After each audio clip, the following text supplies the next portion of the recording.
A e keni menduar ndonjëherë se si letërsia mund të mbijetojë edhe në kushtet më të vështira? Sot do të zhytemi në një histori që ndoshta nuk e keni dëgjuar më parë. Në periudhën e erët të komunizmit, brenda mureve të ftohta të burgjeve, lindi një formë unike e rezistencës, letërsia e fshehtë. Imagjinoni copa të vogla letre që udhëtonin nga qelia në qeli, duke mbajtur gjallë shpresën dhe identitetin kombëtar. Këto krijime të fshehta ishin më shumë se thjesht fjalë. Ato ishin dritare të vogla lirie, një mënyrë për të ruajtur dinjitetin njerëzor përballë shtypjes. Poetët e burgosur krijonin vargje që kodifikonin mesazhe shprese, duke i shndërruar muret e burgut në faqe të gjalla historie. Sot, këto dorëshkrime të ruajtura me kujdes na tregojnë një histori të jashtëzakonshme guximi dhe kreativiteti.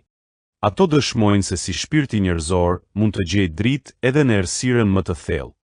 Nëse ju ka pëlqyer kjo histori, mos harroni të ndiqni kanalin ton për më shumë tregime frymëzuese nga historia jon. Së bashku, le të ruajmë këto kujtime të çmuara për brezat që vijnë.